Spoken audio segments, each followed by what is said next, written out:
Coming up on Cruisin. Yeah. Well, I hope that means we got a great show for you this week. This 49-year-old Impala is impeccably clean. I never wash it, Wow, really? and I just go over with that California duster. Well, that must be some duster. This Jeep was the start of something big. I think it was the first of the SUVs. Soccer moms the world over unite. What's the first thing you'd do with your classic? I blew the engine up. Easy there, Leadfoot. Plus, As I had said, we are not in my garage. Mike takes a road trip out of Mike's garage. Ready for this week's episode? The little kids like it, you know. Hey, the big kids like it too. Well, maybe a little bit. Just a little? Cruisin' starts now.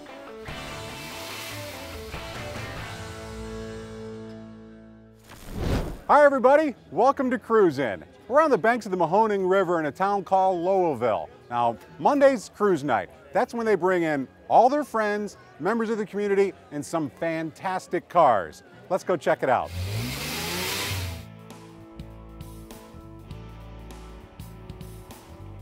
Don, not a lot of guys got $1 million laying around for an original Shelby Cobra GT.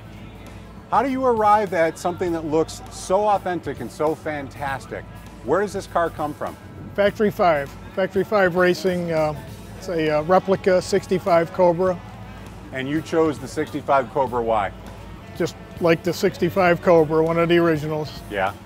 And obviously the two-tone paint and the rally stripe gives it that racing edge. Now you said this is a Factory 5 racer. Is there you can get just a regular Factory 5 version? Yeah, I believe they do have just a regular Factory 5, but this is the Factory 5 Racing Cobra. It has the fuel pump shut-off micro switch on it, the roll bar, the seat belts, the dry cell battery, so you could race this. You feel a little Hollywood when you're riding around town when you're riding in a car like this? Maybe a little bit, yeah. Give us a little bit on the engine and the car overall and how Well, the engine's a 302 Ford short block. It's got a cam in it, Ford racing cam. It's just shy of 400 horse now. It's a T5 transmission with the 388 rear end. Now, do you trick a lot of guys with it, or does someone walk up and say, "Wow, that's fantastic," or does the true Shelby guys know the difference? Oh yeah. The true Shelby guys would know that you wouldn't have a car worth $1 million sitting here. And I wouldn't be driving around town. So, I've got about 10,000 miles on this, so I do drive it.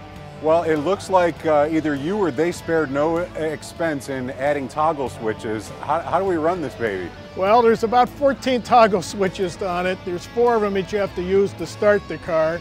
A guy by the name of Jack Hughes in Poland, Ohio, actually is the guy that put this together, and I bought it off of Jack. And yeah, I think he must have been a pilot at one time in his life, or wanted to be, because of all the infamous toggle switches. So, yeah, but they all work. And because it's a Cobra, you're not far from having your own Cobra here. Right. I brought my little Cobra with me, my little toy. And is that to scare people away from messing with the car, or is that just to have some No, that's fun? just a little toy. Yeah, the little kids like it, Well, Don, it's fantastic. It looks fast just sitting here. I want to thank you for being on the show. No problem. Thank you.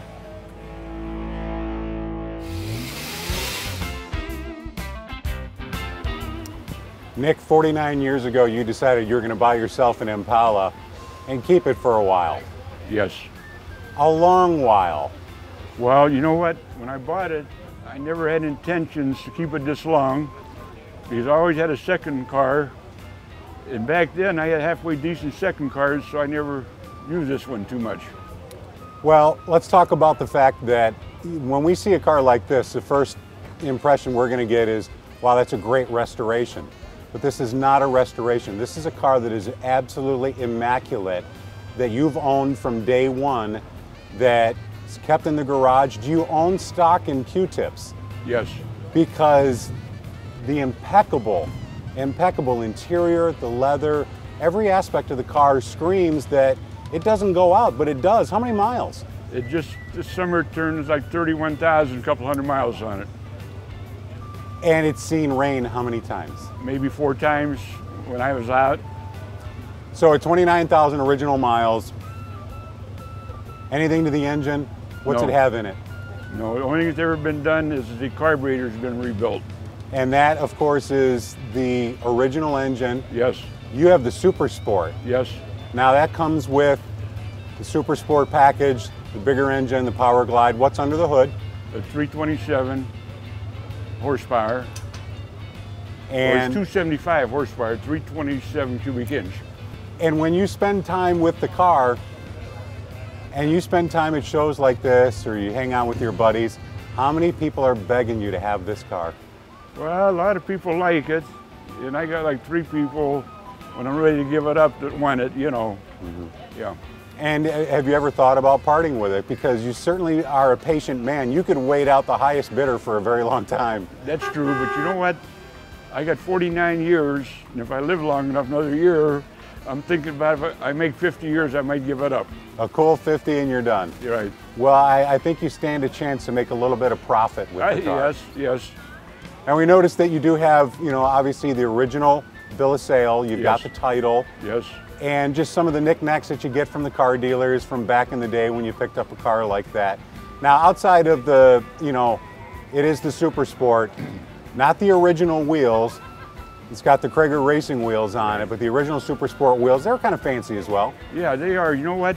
I had a 63 SS, and a lot of people don't know it, but chrome wheels were optional equipment, all 5. Well, I got the one in the spare in the trunk right now, and I had the other 4. And my brother and people say, hey, them old-fashioned wheels, you got to get different wheels, so I put Kragers on it. How many hours a week do you spend just keeping it looking this fantastic? Well, you know what? I never wash it. My buddy does a detail on me for me, and I just go over with that California duster. It doesn't get in the weather. It's in the garage all the time. You've got some secret trick, because I think it takes more than a California duster, especially a car that's on the road like this. You know, the underside of the car, the wheel wells, everything's, you know, fantastic and immaculate. Yeah. Well, that's the important part. Never go in the rain. If it looks like it rain, I don't go. But a lot of times I get full. They say rain, but it don't rain. And I don't go out that much with it. I don't go, you know, a lot of these guys are out every night, and I don't go out too much. Well, I think the day that you do decide that if you're going to let it go, you're going to have a lot of fans and a lot of friends lining up for a car I like hope this. so. Thanks, Nick. Thank you.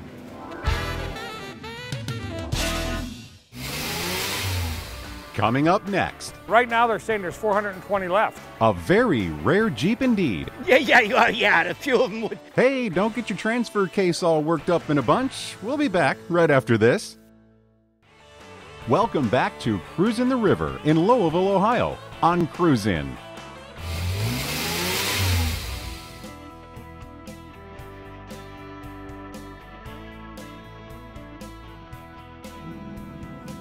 Sid, sometimes little brothers do things when their big brother's in the service. Anything you want to share with us about that? Well, yeah, big brother left a car like this at home. Guess what I did with it? I drove it. 49 Merc 4-door. Now, he had one similar to this Exactly like one. it. Exactly like it. You're like, okay, he's gone, I'm going to take a drive. And they say you never forget your first love. Right, it was first. So what was it, 15 years later? Or was it just 15 years ago you decided you're going to pick up a 49 Merc? It's been longer than that, but let's not go into years. And how did you come about the car? I was working at a gas station. A guy walked in and says, "You looking for a car?" I says, "Yeah." He says, "Would you like to buy an old one?" I says, "Yeah." 2 days later, he drove in with this. Guess what? Your heart stopped. Yeah. Guess you're right. And you said to yourself, okay, this is finally the opportunity to pick up the car that I fell Big in time love with. opportunity, yes. What kind of shape was the car in? Just like this, about 90% like this. So any engine work done to it? I had the engine redone, cam, pistons, carburetors. So you got the louvered hood, letting that flathead breathe a little bit. Right. Is that a tri-powered flathead? Yes. So you got the 3 carburetors, not a whole lot, but it's got enough to move you and a lot of metal, right? Yeah, for me home, and that's about it, yeah. You don't look like much of a speed demon, Sid. No. It's show and now go. So getting the car in pretty decent shape, you make your own modifications. like some of the specialties on the paint with the pinstriping, adding the curb feelers or the headlight covers. Are you done doing what you want to do with the car? I think I'd like to do a little bit more, a little extra chroming. I don't know, a little more, but I don't know what yet. And how often does the car go out? All summer mostly. Yeah, just, local. Just a lot of local stuff, Yes. so doesn't see rain. It's not going on long trips. Or anything If I'm else. stuck in the rain, God bless it, you know. And the interior? It came that way. The interior, you got some throwbacks in there with the steering wheel knob. You got the dice. Oh yeah, that was more or less that way. But what are you gonna do? Well, you're going to keep it that way. You're going to keep adding more to it. I don't know yet. Don't know. I'd like to add a little bit extra, but I don't know what yet. What are you going to do, and what's your intent for the car for a few years down the road? Is this something you're going to keep forever? Oh, till I die. And do you have anyone that you would possibly will the car to? Because there's been a no. few guys hanging around taking a look at it. Yeah. A few of them were, you know. Well, Sid, it's a fantastic Merc. We're so happy that we got a chance to put it on the show. I want to appreciate you and say thanks. Okay, and thank you very much.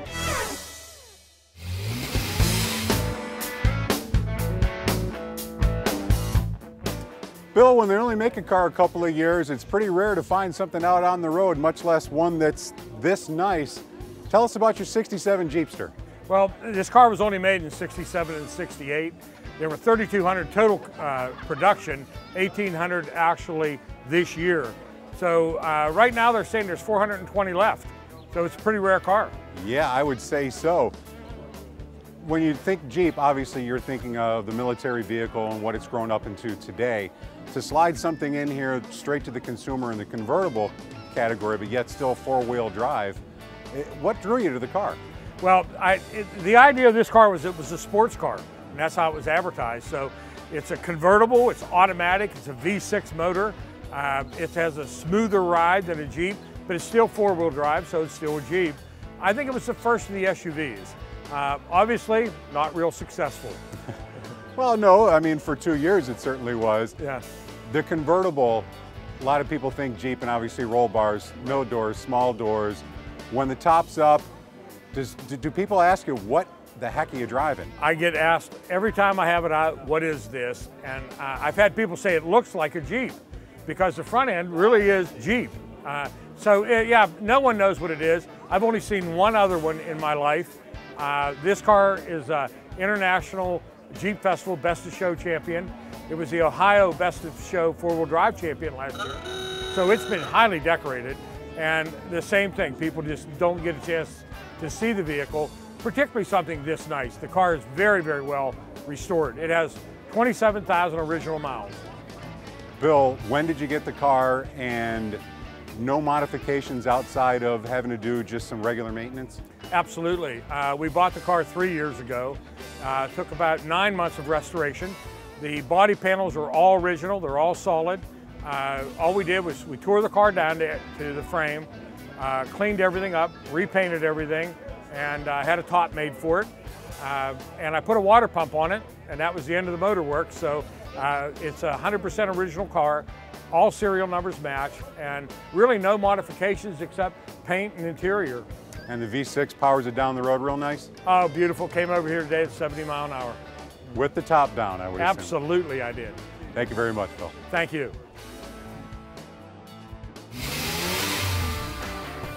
Coming up, This is an actual car that was used in the movie Fast and the Furious 5. Mike's out of the garage, and look what he found. Next.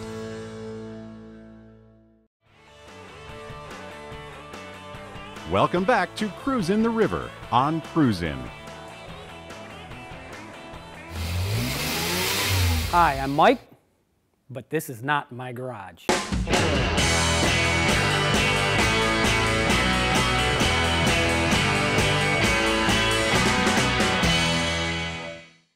Today, as I had said, we are not in my garage. That's because today I decided to go visit a few friends of mine, Gary and Tricia Kraus from Ravenna, Ohio at Mongoose Motorsports. And pretty much the heart of Mongoose Motorsports, what they deal in is Grand Sport Corvette replicas. Now, what I'd like to talk a little bit about today is choosing your next project. And maybe it's your next, maybe it's your first. When you have to really put some thought behind the process that goes through your head when you decide what you're going to spend your money on. And that's why I came over here to Mongoose, because at Mongoose Motorsports, even though they build some really nice replica Grand Sport Corvettes, they also do a whole lot of anything that has to do with 4 wheels, 2 wheels, go fast, anything. You have to think about this when you're thinking about your next project, because as this behind us, which is a Gasser Corvette built by Mongoose, and I think plain and simple the way this got going was, well, Gary said, hey, I've got these vet bodies that I build and all these kits, and I got this big crazy motor with a big old blower. Well, what can we do to put them two together and kind of make something different? Now, are you going to do something like that? Well, let's face it. Are you going to go and build something with this crazy motor, solid front axle? Well, it's not the most practical thing. You might use it a couple times a year unless you get into one of those drag race places where they invite you to, hey, come to our Gasser reunions, and which some of the local tracks do have. This is kind of the extreme. Being an extreme, let's face it, it's pretty cool. So think about things when you pick your project. A kit that you could do a lot of the work yourself. Buy a kit. A Grand Sport kit could come to you with a frame, a suspension, wheels, no engine, an engine, no interior, an interior, and Mongoose could put that together for you, or you could put together whatever you want to do. But you have to think about a few things. Practicality. Wild, crazy, not very practical. Or you can go with a very mild car. You could actually go with, for instance, a drivable kit car like their Fast 5 movie car. This is an actual car that was used in the movie Fast and the Furious 5. Part of this, it's a Roadster Grand Sport replica car, done. This was actually used in the movie, but you got to remember, okay, no top. Well, they sell a hardtop version also, and you could get that. But then again, you have to consider, okay, is this something that I'm going to drive a lot? They're going to make a lot of noise. They're going to draw a lot of attention. Maybe you just want to get into a muscle car, a standard good old car that you had back in high school. Think about every aspect before you're going to spend your hard-earned money on what kind of car you want to build. Sometimes if you're looking at a pre-built car, let's say you want a 70 Charger. Well, send somebody that knows what they're looking out to buy that car. Don't get involved sometimes in emotions. Emotions can sometimes get you in trouble. If you don't know what you're looking for, you'll overlook some of those problems and those flaws that most a professional would pick up.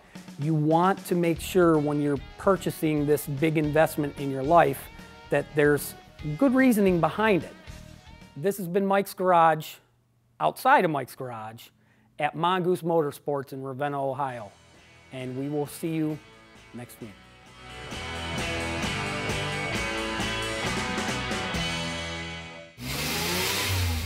Next up, well, the engine's been rebuilt, been repainted, chrome's been done, the interior's been done, carpet's been done, headliner's been done, springs been done, transmission's been done, almost everything. almost? What's left? Next on Cruisin'. Welcome back to Cruisin' the River in Lowellville, Ohio on Cruisin'.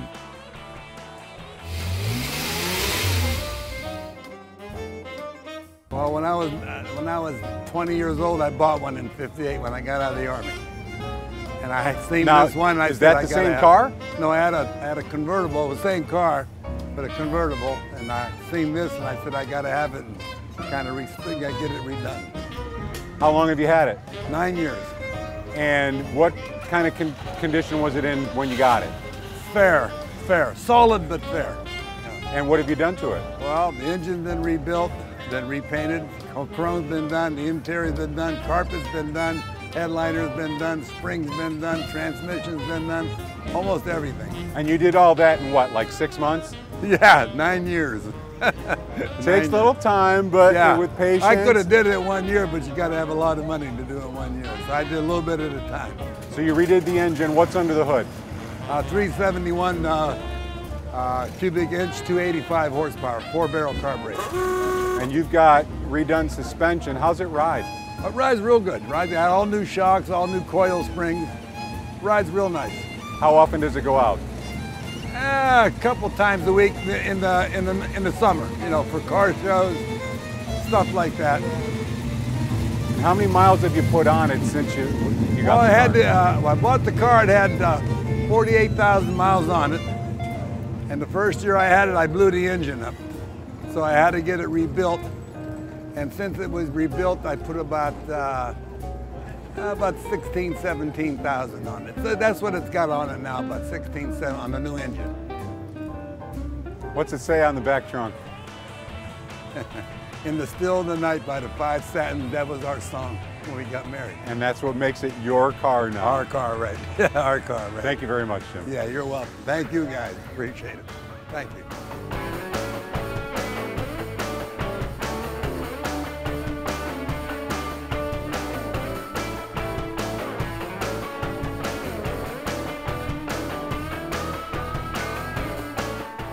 Sometimes it's not the big names or the big towns. You find a place like Lowellville, Ohio, you find some fantastic cars, and we get to show them every week here on Cruisin'. We'll catch you next time.